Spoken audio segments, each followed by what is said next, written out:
सो hi guys, happy Sunday. आज का हम लोगों का जो वीडियो है उसमें हम लोग देखेंगे कि हम लोग कोई भी स्टॉक का, वो किसी भी सेक्टर में क्यों ना हो, उसको अगर मुझे 5 मिनट में एनालिसिस करना है ना, तो कौन कौन सा पैरामीटर हम लोग देखेंगे और उससे हम लोग को क्या पता चलता है। ठीक है, तो स्टार्ट करते हैं।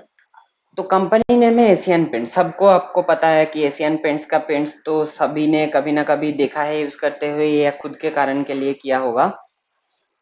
तो सबसे पहले जो चीज हम लोग जानेंगे वो है कि देखिए, ये जो यहाँ पे आपको जो भी पैरामीटर्स दिख रहा है ना, आप अगर शुरुआत में स्क्रीनर में अपना अकाउंट खोलेंगे तो ये सब शायद नहीं दिखेगा।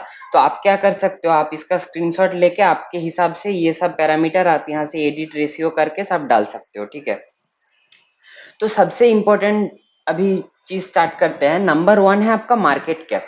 तो यहाँ पे आप देख सकते हो कि एशियन पेंट्स का मार्केट कैप है ऑलमोस्ट 3 लाख करोड़ रुपीस। तो इसका क्या मतलब है, अगर आप या फिर एक ग्रुप ऑफ पीपल पूरा एशियन पेंट्स को खरीदना चाहता है तो उसको 3 लाख करोड़ रुपीस देना पड़ेगा। एज सिंपल एज दैट, इसमें कोई कम्प्लेक्सिटी नहीं है। अभी अगर आप देखोगे तो मेरे को क्या चाहिए, मेरे को चाहिए मेरा पैसा, मैं अगर एशियन पेंट का स्टॉक खरीदूं तो ये डबल ट्रिपल 4 गुना मतलब ऐसे करके बढ़े, राइट। बट अगर एक कंपनी ऑलरेडी 3 लाख करोड़ का मार्केट कैप हो गया है, तो उसको अगर डबल होना है तो 3 लाख करोड़ का और एक्स्ट्रा मनी और लिक्विडिटी इस स्टॉक के अंदर आएगा, तभी जाके ये डबल होएगा यहाँ से, राइट। बट 3 लाख करोड़ तो बहुत ज्यादा पैसा होता है, तो इसीलिए आप देखोगे जो जो इतने बड़े बड़े कंपनीज हो जाते हैं उसका स्टॉक बढ़ना बहुत मुश्किल हो जाता है। तो हम लोगों को as a small investor with lesser capital हमेशा वैसा स्टॉक देखना चाहिए जो स्मॉल मिड कैप इस रेंज में आता है। तो उन लोगों के लिए अपना जो कंपाउंडिंग है वो बहुत ही आसानी से होता है। तो एक तो हो गया मार्केट कैप। तो हम लोगों को क्या चाहिए, मार्केट कैप थोड़ा कम चाहिए, इतने बड़े मार्केट कैप से ज्यादा कुछ होता नहीं है। ठीक है, नेक्स्ट आएंगे पीई पे। अभी देखिए, मार्केट में तो बहुत सारे चीज अवेलेबल है, हम लोग हमेशा ढूंढते हैं कि कहाँ पे वो सस्ते मिल रहा है, राइट। तो ये पी भी है कि कोई भी एक कंपनी सस्ता मिल रहा है कि वो एक्सपेंसिव मिल रहा है। जैसे आप आम खरीदने गए मार्केट में और आपको एक साइड में अल्फांसो वगैरह रखा हुआ है और एक साइड में देसी आम रखा हुआ है, ठीक है। तो आप तो ये नहीं बोल सकते कि मैं देसी आम के प्राइस से अल्फांसो खरीदूंगा, ये होता नहीं है। तो सेम वे में पी जनरली चीप चीप होना चाहिए।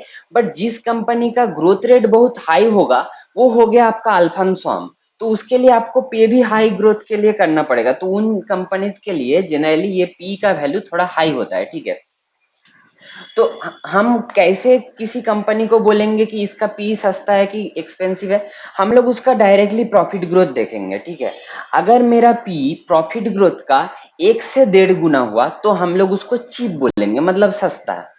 अगर प्रॉफिट ग्रोथ से 1.5 से 2 गुना के अंदर मेरा पी है तो हम लोग उसको डिसेंट पी बोलेंगे, मतलब नॉर्मल।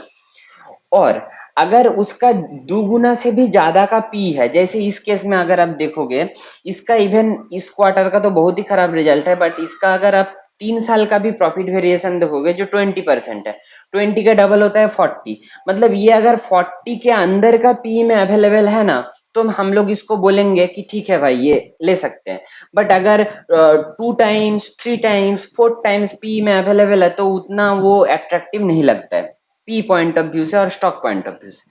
तो हमारा दो पैरामीटर हो गया, मार्केट कैप, पी। अभी तीसरे आते हैं, तीसरा है आरओई। आरओई क्या है, आरओई मेरा सबसे आसान भाषा में मेरा बिजनेस मॉडल कितना स्ट्रांग है उसका एक पैरामीटर है।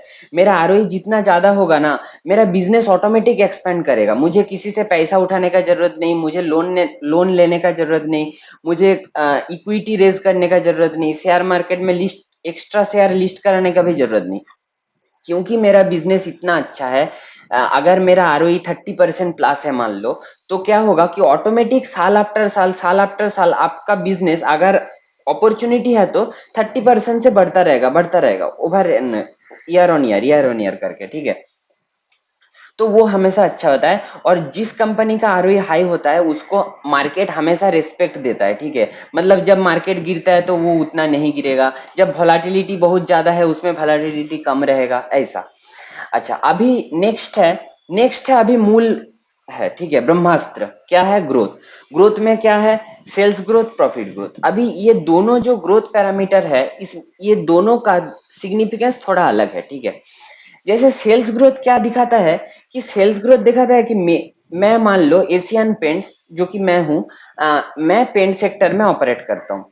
मैं अगर कुछ मतलब 0.65% मतलब मेरा अगर सेल्स ग्रोथ फ्लैट है और मेरा कंपटीटर्स अगर 15-16% से सेल्स ग्रोथ कर रहे हैं, इसका मतलब क्या है कि पेंट मार्केट में मेरा मार्केट शेयर जा रहा है दूसरे के पास। Got it? क्योंकि देखिए एज एन इकोनॉमी इंडिया का पेंट्स का डिमांड बढ़ रहा है। अभी मैं अगर उस डिमांड को मैचअप करने के लिए मेरा सेल्स को ग्रो नहीं कर पा रहा हूँ और मेरा कॉम्पिटिटर अगर वो कर रहा है, मतलब क्या वो मेरे से मार्केट शेयर गेन कर रहा है, राइट? तो ये हो गया सेल्स ग्रोथ। अभी आते हैं प्रॉफिट ग्रोथ पे। तो अगर आप देखोगे कि प्रॉफिट ग्रोथ क्या है कि मेरा जो नेट प्रॉफिट है वो कैसे बढ़ेगा। मेरा अगर मार्जिन एक्सपेंशन हुआ तो सेल्स तो ग्रोथ हो गया, बट मेरा ये सेल्स ग्रोथ में अगर मैं डिस्काउंटिंग दूं, मैं अगर मतलब सेल अनाउंस करूं कि चैत्र मास सेल लाइक दैट, और मैं अगर ऐसे ही करके लोअर प्राइस में बेचने के लिए मजबूर हूं, इसका मतलब क्या है कि मेरे पास प्राइसिंग पावर नहीं है। मेरा प्रोडक्ट लोग ज्यादा पैसा देके खरीदने के लिए तैयार नहीं है, ठीक है? तो उसके लिए क्या करना पड़ेगा, उसके लिए आपको प्रॉफिटेबल ग्रोथ देखना पड़ेगा। मतलब preferably profit growth sales growth से भी ज्यादा होना चाहिए। और एक चीज, अगर प्रॉफिट ग्रोथ सेल्स ग्रोथ से ज्यादा आ रहा है ना, तो इसका मतलब ऑपरेटिंग लेवरेज भी मिल रहा है, मतलब मेरा मार्जिन एक्सपेंड कर रहा है। अभी आप सोचिए, मैं एशियन पेंट्स हूं, मैं एक फैक्ट्री खोला, अभी उसके फैक्ट्री का मशीनरीज, लेबर, इलेक्ट्रिसिटी, ये सब के लिए मुझे इन्वेस्ट करना पड़ेगा, राइट?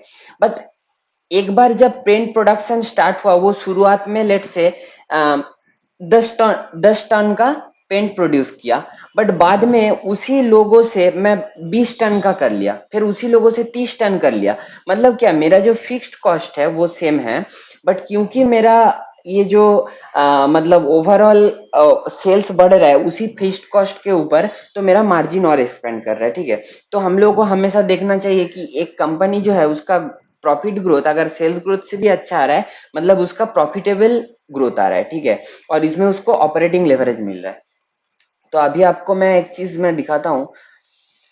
यहाँ पे देखिए, ये है आपका एशियन पेंट्स का पीयर एनालिसिस, जो कि है Berger Paints, Kansai Nerolac, Indigo Paints, Akzo Nobel, ये सब। तो यहाँ पे अगर आप देखोगे ना, तो सेल्स ग्रोथ में एटलीस्ट इंडिगो पेंट्स के पास 30% का सेल्स ग्रोथ आ रहा है। इसके मतलब ये हुआ कि ये जो कंपनी है, ये कंपनी दूसरे इसके कंपटीटर से मार्केट शेयर छीन रहा है, और बाकी इनका देखिए, इनके मतलब मार्केट शेयर जा रहा है। बट इसका अभी आप देखिए तो प्रॉफिटेबिलिटी पे कुछ भी ग्रोथ नहीं है। इसका मतलब क्या है कि ये इंडिगो पेंट्स जो है ये डिस्काउंट वगैरह देके अपना ग्रोथ कर रहा है।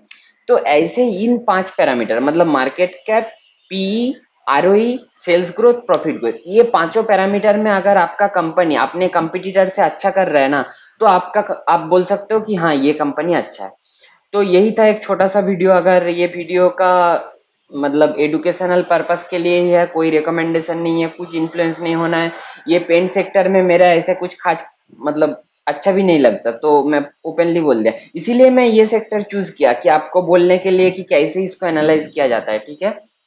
अगर आपको अच्छा लगे तो आप सपोर्ट कर सकते हो। Happy learning.